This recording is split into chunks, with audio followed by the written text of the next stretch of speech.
Episode की starting में किन्नरो को दिखाया जाता है जो कि कह रहा होता है मेरे भाई है ना वो बहुत ज़्यादा अच्छे हैं, मेरे पास वो ऐसी चीज़ें गिफ्ट के लिए भेजते रहते हैं हमेशा, इसीलिए मैं उनका शुक्रगुजार करता रहता हूँ। अगर आपने एपिसोड 3 नहीं देखा तो उसकी लिंक आपको डिस्क्रिप्शन में मैंने दे रखी है, देख लेना। ये एपिसोड समझने में आपको आसानी होगी। जो किन्नरो होता है ये बात बोल ही रहा होता है, तभी उसको नीचे से आवाज़ आती है, मेरे मकान मालिक आप नीचे मेरे साथ स्विमिंग करने के लिए नहीं आ रहे हो। तभी हमें दिखाया जाता है जिया को, जो कि स्विमिंग सूट पहनी हुई होती है और वो समझ रहे हो? समझ रहे हो आप? समझ रहे हो ना? और फिर जिया वहीं पर बैठी हुई होती है और बोलती है कब तक नीचे आओगे, चलो भाभी जाओ ना नीचे। तभी जो किन्नरू होता है वो बोलता है नहीं नहीं बस मैं यहीं पर ठीक हूँ, तुम ही नीचे रहो। तभी जो जिया होती है मकान मालिक तुम कितने ज़्यादा बोर हो। जिया क्या ये बात बोलना ही होता है, तभी वहाँ पर लाइट चली जाती है। जिया जो स्विमिंग पूल में नहा रही होती है वो थोड़ा घबराते हुए बोलती है ये क्या हुआ आखिर। तभी जो किन्नरू होता है वो बोलता है लगता है पावर वगैरह कट हो गया, मुझे जाके देखना ही होगा। और फिर जिया को दिखाया जाता है जो कि स्विमिंग पूल के अंदर होती है, वो बोलती है मकान मालिक जाके देखो क्या हो गया, मुझे यहाँ पर कुछ अच्छा नहीं लग रहा है, बिल्कुल भी मज़ा नहीं आ रहा है, तो तुम जाके देखो आखिर यहाँ पर चल क्या रहा है, ये लाइट क्यों चली गई। जिया की ये बात सुनकर किन्नरू बोलता है तुम जहाँ पर हो वहीं पर रहना, मैं भी देख के आता हूँ ये लाइट कैसे चली गई, क्या कुछ गड़बड़ है।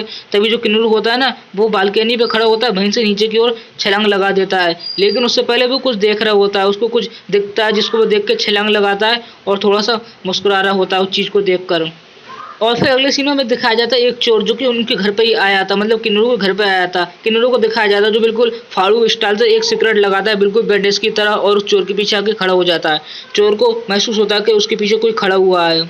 वो चोर बोलता है कौन है, मेरे सामने आओ। तभी जो किन्नरू होता है वो बोलता है ये सवाल तो मुझे तुमसे करना चाहिए, तुम कौन हो कमीने साले, यहाँ पर तू कर क्या रहा है, क्या तू यहाँ पर जासूसी वगैरह करने आया था किसी चीज़ के लिए, तू यहाँ पर वैसे कर क्या रहा है ये मुझे पहले बता।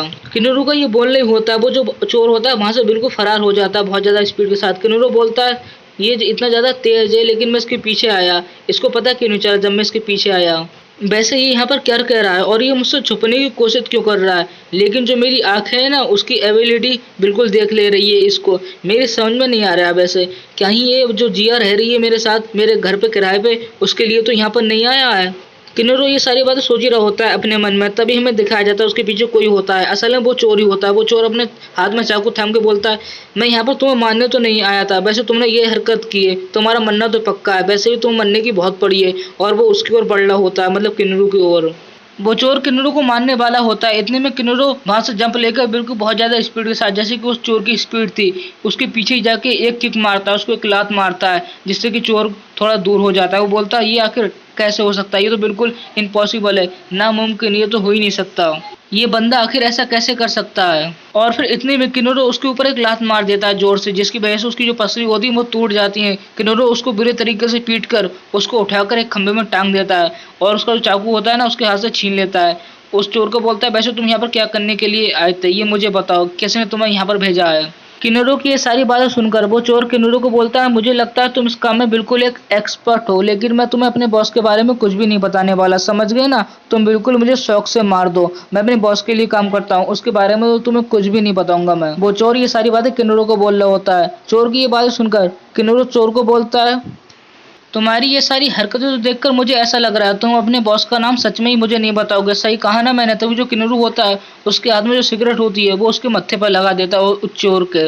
और फिर हमें जिया का सीन दिखाया जाता है जो कि अपने आसपास देख रही होती है, लाइट ना होने की वजह से चारों ओर सिर्फ अंधारा होता है और कुछ नहीं, मतलब डार्क होता है सब, उसको कुछ दिख नहीं रहा होता है। वो बोलती है मकान मालिक आप कहाँ पर हो, आप जहाँ भी हो क्या तुम ठीक हो, और तुम्हें क्या कुछ आवाज़ नहीं आ रही है। ये सारी बातें जिया किन्नरू को बोल रही होती है। किन्नरू बोलता है कैसी आवाज़, मुझे तो कुछ भी आवाज़ नहीं आ रही, वैसे मैं ठीक हूँ लेकिन मुझे आसपास कुछ दिखाई नहीं दे रहा है, आखिर यहाँ पर चल क्या रहा है, मैं भी लाइट को ठीक करता हूँ ठीक है। तभी हमें चोर को दिखाया जाता है जो कि किन्नरू के पीछे पड़ा हुआ होता है। किन्नरू ने उसको पीट के अपने पीछे डाल लिया होता है। और फिर जो किन्नरू होता है उस चोर का चाकू जो होता है उसको हाथ में थम के बोलता है इसको देख के तो मुझे ऐसा लग रहा है तुम शैडो टाइपर से हो, लेकिन तुम एक एक्सपर्ट हो, सही कहा ना मैंने, क्योंकि उसमें सब यही होते हैं। किन्नरू की ये बात सुनकर चोर बोलता है इस सब के बारे में तुम्हें कैसे पता। किन्नरू बोलता है मैं भी वहीं से आया हूँ, लेकिन मेरा इरादा कभी किसी को मारने का नहीं रहा, मैं किसी भी तरीके की मुश्किल नहीं चाहता था, इसीलिए मैं वहाँ से भाग आया। लेकिन तुम्हारी ये इस तरीके की हरकतें देखकर मुझे ऐसा लगता है तुम जरूर यहाँ पर मरने वाले हो, क्योंकि तुमने मुझे चैलेंज किया है।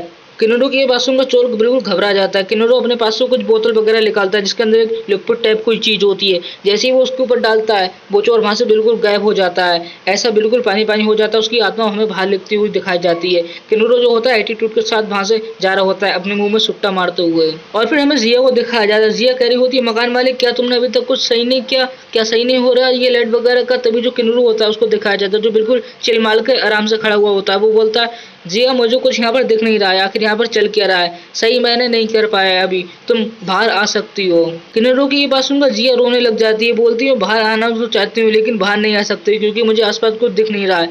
तभी किन्नरो बोलता है अरे रुको, तुम जहाँ पर हो वहीं पर रहना, मैं भी आ रहा हूँ। तभी जो किन्नरो होता है वो भी स्विमिंग पूल के अंदर चला जाता है। वो जिया को ढूंढ रहा होता है लेकिन जिया उसको मिल रही नहीं होती।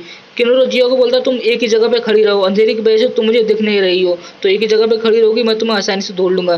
तभी जो किन्नरो होता है ना वो जिया कंधे पे हाथ रख लेता है अचानक से, और इससे जिया बिल्कुल घबरा जाती है। वो हड़बड़ा के किन्नरो को पकड़ लेती है, बिल्कुल अपने सीने से लगा जाती है और बिल्कुल उसको रोते हुए बोलती है तुम कहाँ थे, तुमने तो मुझे बिल्कुल डरा ही दिया था। तभी जो किन्नरो होता है ना उसका जो सिर होता है जिया की चेस्ट से बिल्कुल लगा हुआ होता है।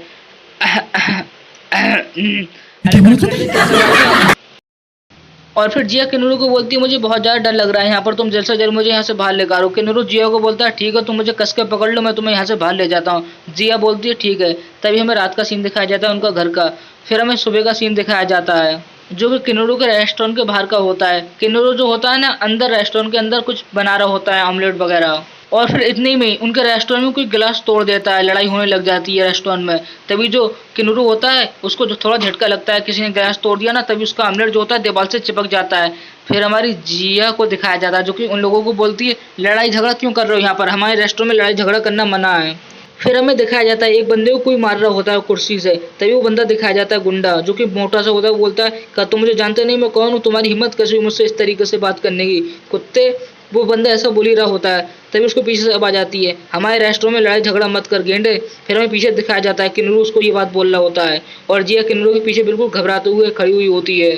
और फिर हमें उन गुंडों को दिखाया जाता है जो कि उन दोनों की ओर देख रहे होते हैं। तभी जो उनका बॉस होता है वो बोलता है जिया की ओर देखते हुए सच में तुम तो बहुत ज़्यादा खूबसूरत हो, क्या मुझे तुम्हारा नंबर मिल सकता है। और फिर वो जो गुंडा होता है ना उनका बॉस वो अपना नाम बताता है। तभी वो जिया की ओर देखते हुए बोलता है चलो अब मुझे अपना नंबर दे भी दो, हम दोनों घूमने जाएंगे। जिया जो होती है वो थोड़ी घबरा रही होती है उसको देखकर। तभी वो बंदा बोलता है अरे अब इतने भाव मत खाओ, अपना नंबर दे भी दो यार, हम दोनों चाय पे जाएंगे रात में फुल मजा करेंगे। फिर हमें जिया को दिखाया जाता है जो किन्नरो के पीछे छुपी हुई होती है, थोड़ी घबरा रही होती है। जिया उसको बोलती है तुम्हें मेरा नंबर चाहिए, तो मेरा नंबर है 911। जिया की ये बात सुनकर उस गुंडे को गुस्सा आ जाता है। वो बोलता है तुम मुझे बेवकूफ़ समझती हो, तुम्हारी इतनी हिम्मत कैसे हुई मुझे बेवकूफ़ बनाने की। वो जिया को मारने के लिए बढ़ता है। इतनी में जो जिया होती है वो घबराती हुई बोलती है मकान मालिक मुझे इससे बचाओ। तभी जो किन्नरो होता है बीच में आ जाता है, उसको एक लात मारता है जोर से। वो इतने कस के लात मारता है वो बंदा बाहर जाकर गिरता है। जो जिया होती है ना वो ये देखकर बिल्कुल बहुत ज़्यादा शॉक खो जाती है, मतलब झटका लगता है उसको। और फिर किन्नरो बोलता है हम इस बारे में आराम से बैठ के बात कर सकते थे, मुक्का लात की कोई जरूरत नहीं थी इस समय, समझ गए ना, तुम झगड़ा क्यों कर रहे हो, यहाँ पर आराम से बात की जा सकती है। तभी हमें उस गुंडे को दिखाया जाता है जो कि रेस्टोरेंट के बाहर गिर गया होता है और उसके चेले चपाटी उसको देख रहे होते हैं। तभी वो उसको उठा रहे होते हैं उस गुंडे को, उसके चेले चपाटी। और वो चेले चपाटी बोलते हैं अपने बॉस को क्या बॉस तुम ठीक हो, तुम्हें कुछ हुआ तो नहीं। उसका बॉस बोलता है मुझे छोड़ो मैं तो ठीक हूँ लेकिन उसको सबक सिखाओ, उसको ठीक नहीं रहने दो। तभी अपने बॉस की ये बात सुनकर चेले चपाटी किन्नरो को मारने के लिए जाते हैं लेकिन किन्नरो उनका हाथ एक ही हाथ से रोक लेता है। और फिर किन्नरो बोलता है क्या तुम इस तरीके से आराम से नहीं रह सकते, बिल्कुल शांति से किसी को बिना मारे, तुमने मेरे कस्टमर को भी मारा लेकिन ये मैं इग्नोर नहीं करूंगा। तभी जो किन्नरो होता है उस बंदे की एक जोर से घूसा मारता है मुंह पे, जिसकी वजह से खून की नदियां बह रही होती हैं, उस बंदे की नाक से खून लेकर रहा होता है और दूर जाके गिरता है। और फिर हमें उनके बॉस को दिखाया जाता है, उस गेंडे को जो इनका बॉस होता है। वो कहता है ये तो इम्पॉसिबल है, ऐसा बिल्कुल नहीं हो सकता, इस बंदे ने कैसे मेरे जो चेले चपाटी उनको इतनी जल्दी मार दिया। किन्नरो को दिखाया जाता है उसने सारे जो उसके चेले चपाटी होते हैं उनको पीट दिया होता है बुरे तरीके से। किन्नरो कह रहा होता है तूने मेरे कस्टमर को मारा, इस रेस्टोरेंट में इतनी तबाही की ये उसके लिए, इसके साथ तूने मेरी जो जिया है उसको भी मारने की कोशिश की है, वो मेरे घर पे किराए पे रहती है, इसके अलावा वो मेरी वाइफ भी बन सकती है आगे के वक्त में, कोई पता नहीं ऐसा हो सकता है। और जिया ये सब देख रही होती है किन्नरो ने कितने बुरे तरीके से इन लोगों को मारा। जिया बिल्कुल बहुत ज्यादा सदमे में होती है कि मेरा मकान मालिक इतना ज्यादा ताकतवर है। और फिर किन्नरो को दिखाया जाता है जो कि एक टेबल की ओर देख रहा होता है, वहाँ पर कुछ लोग छुपे हुए होते हैं जो कि किन्नरो के कस्टमर होते हैं। किन्नरो बोलता है मुझे माफ कर देना इस सब के लिए, तुम लोग काफी ज्यादा डर गए हो गए है ना। तभी वो लोग जो होते हैं 3 लोग वो किन्नरो को बोलते हैं नहीं नहीं इसकी कोई जरूरत नहीं, तुमने तो हमारी जान बचाई है, तुम तो बहुत ज्यादा ताकतवर हो और तुम इस रेस्टोरेंट के मालिक हो है ना। और फिर वहाँ पर जिया आ जाती है। जिया किन्नरो को बोलती है सच में तुम तो बहुत ज्यादा अच्छे हो। तभी किन्नरो को दिखाया जाता है जो कि गुंडों को बॉस के पास खड़ा हुआ होता है। वो गुंडा जो होता है किन्नरो को बोलता है सच में तुम इतने अच्छे नहीं हो, मैं भी फ़ोन कर रहा हूँ किसी को, तुमने जो मेरे चेलो चपाटी को मारा ये तुम्हारे लिए बहुत ज़्यादा मुश्किल होगा, समझ गए ना, मैं भी पुलिस को फ़ोन कर रहा हूँ। और वो बंदा फ़ोन करने लग जाता है। तभी जो किन्नरू होता है वो बोलता है जो करो तुम्हें करना है। तभी जो जिया होती है वो भी उस बंदे को चिढ़ा रही होती है, मतलब उस गेंडे को बोल रही होती है, तो बहुत ज़्यादा शर्मनाक है। और फिर अगले सीन में बाहर बहुत ज़्यादा पुलिस आ जाती है। तभी जो गुंडा होता है ना, मतलब वही मोंटू बोलता है कज़न तुम यहाँ पर आ गए। ये बात सुनकर जिया भी थोड़ी हैरान हो जाती है, क्या कहा इसने कज़न। और फिर जो वो मोटा होता है वो बोलता है एक पुलिस वाले का पैर पकड़ कर तुम्हें मेरा बदला लेना होगा इससे, और वो उसका पैर पकड़ा होता है। तभी हमें दिखाया जाता है एक लड़की आती है पीछे से, वो लड़की बोलती है आखिर यहाँ पर चल क्या रहा है। तभी जो वो ऑफिसर होता है वो उस लड़की को बोलता है लीन ये मेरा एक कज़न है, और ये जो लीन होती है ना ये एक ऑफिसर है। और फिर हमें उस मोंटू को दिखाया जाता है जो कि उस ऑफिसर का पैर पकड़ा हुआ होता है, और वो उस लेडी पुलिस ऑफिसर की ओर देख के वो बोलता है सच में ये तो बहुत ज़्यादा खूबसूरत है, सच में कमाल है। तभी लीन को दिखाया जाता है, वो बोलती है किसने हमें यहाँ पर बुलाया, कौन है जिसने कि हमें यहाँ पर बुलाया, क्या कुछ झगड़ा वगैरह हुआ है। तभी जो मोंटू होता है वो लीन की तरफ देख रहा होता है, कुछ बोलना नहीं होता, वो उसके बिल्कुल एक तरीके से हर जगह देख रहा होता है कि सच में ये तो बहुत ज़्यादा खूबसूरत है। और यहीं पर हमारा एपिसोड एंड हो जाता है। जाने से पहले चैनल को सब्सक्राइब जरूर कर लेना। जल्दी मिलूंगा इसका नेक्स्ट एपिसोड लेकर, तब तक के लिए बाय बाय। आप सब अपना ध्यान रखना। बाकी की वीडियो देखनी है तो ये डिस्प्ले पे प्ले लिस्ट शो हो जाएगी, देख लेना।